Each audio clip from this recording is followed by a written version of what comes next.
Jadi, latar belakang pembagian India tahun 1947 menandai akhir kekuasaan kolonial Inggris yang membentuk dua negara merdeka, India dan Pakistan.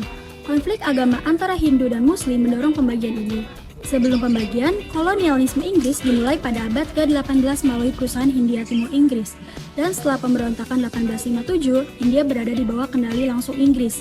Pada awal abad ke-20, gerakan nasionalis semakin kuat dengan Kongres Nasional India dan Liga Muslim sebagai dua kekuatan utama.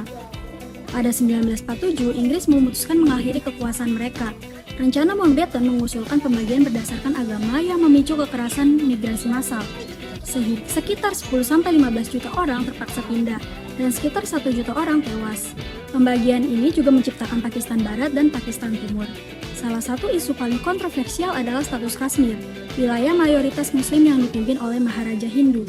Maharaja memilih bergabung dengan India saat menghadapi serangan dari Pakistan, yang memicu perang pertama antara India dan Pakistan 1947 hingga 1948. Oke deh, jadi gimana sih awal mula perang India-Pakistan ini? Nah, jadi gini Ton, setelah India merdeka pada tahun 1947, Maharaja Kashmir, Hari Singh, memilih bergabung dengan India. Keputusan ini ditolak oleh Pakistan yang memicu invasi dari pasukan suku bersenjata yang didukung oleh Pakistannya sendiri. Pada bulan Januari tahun 1948, India membawa masalah ini ke PBB, yang kemudian menengahi gencatan senjata pada tahun 1949 pada tanggal 1 Januari. Gencatan senjata ini membagi Kashmir menjadi dua, yaitu Jammu dan Kashmir yang dikuasai India dan Azam Kashmir, serta Gilgit-Baltistan yang dikuasai oleh Pakistan. Boleh dijelasin nggak sih Ton mengenai perang kedua Operasi Gibraltar dan perang ketiga, terus hasilnya bagaimana? Oke, jadi Operasi Gibraltar ini adalah upaya Pakistan yang untuk menyusup Jammu dan Kashmir India pada tanggal 5 Agustus 1965. Nah, guna memicu pemberontakan melawan pemerintah India. Terus juga tujuannya ini tuh strategis gitu untuk mendukung proyek Cina-Pakistan Economic Corridor atau yang disingkat CPEC. Pakistan itu menyusupkan sekitar 26.000 hingga 33.000 tentara. Operasi ini berujung gagal dan menyebabkan kedua negara India dan Pakistan yang diakhiri dengan kesepakatan damai di Tashkent pada tahun 1966. Nah, terus perang ketiga nih, yaitu perang Indo-Pakistan yang terjadi pada tahun 1971. Hal ini dipicu oleh Pakistan untuk menghentikan sentimen nasionalis di Pakistan Timur atau sekarang Bangladesh. Nah, kekerasan yang meluas menyebabkan intervensi militer India dan akhirnya membentuk negara baru yaitu negara Bangladesh pada tanggal 16 Desember tahun 1971.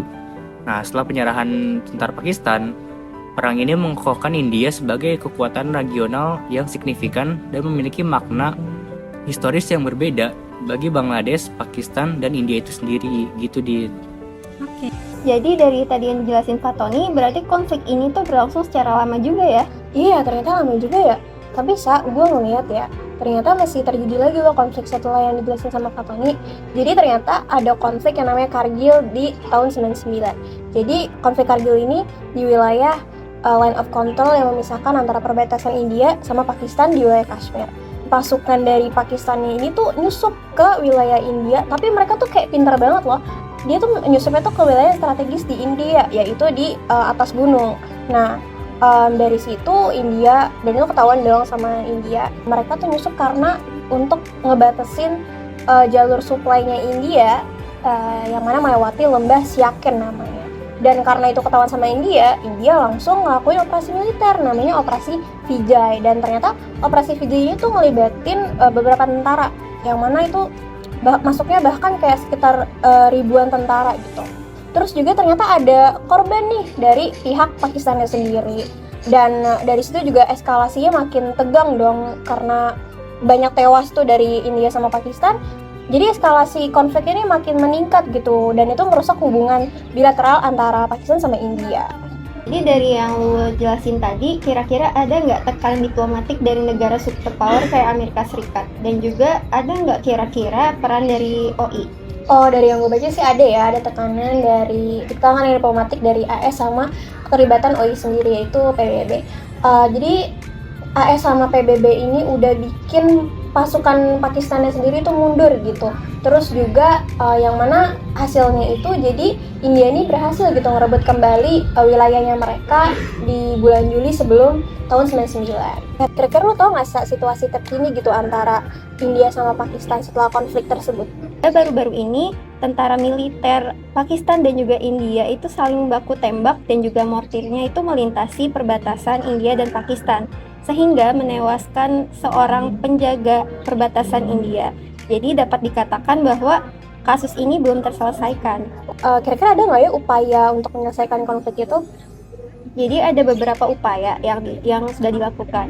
Salah satunya itu ada deklarasi Lahore. Jadi deklarasi ini tuh menunjukkan komitmen untuk menyelesaikan permasalahan-permasalahan di India dan Pakistan. Selain deklarasi Lahore, ada lagi nggak? Nah, ada lagi itu konferensi persemakmuran, di mana konferensi ini dihadirkan oleh kedua perdana menteri yaitu dari Pakistan dan India. Namun dari konferensi tersebut tidak ada hasil yang signifikan. Dan selain itu pun PBB sudah mengupayakan cara untuk mendamaikan kedua negara ini, namun juga belum ada hasil yang signifikan. Kita tanya Fatoni sama Dita yuk. Ayo. Apa sih pelajaran dapat kita ambil gitu sebagai anak HI? Konflik India-Pakistan terkait Kashmir ini, mereka tuh nggak akan pernah selesai dan nggak akan pernah berujung damai kalau mereka dengan cara militer terus. Kalau menurut gue ya ini kan soal sejarah juga, jadi sejarah itu juga menentukan identitas dan juga narasi dari sebuah negara yang tersebut. Nasionalisme dan fanatisme yang berlebihan itu akan memicu permusuhan seperti yang terjadi di kedua negara ini. Dari konflik ini kita bisa ngambil kesimpulan bahwa stabilitas internasional dan perdamaian internasional tuh perlu banget loh diplomasi yang kuat gitu, apalagi kan ini tentang penghormatan HAM ya. Gitu sih dari gue.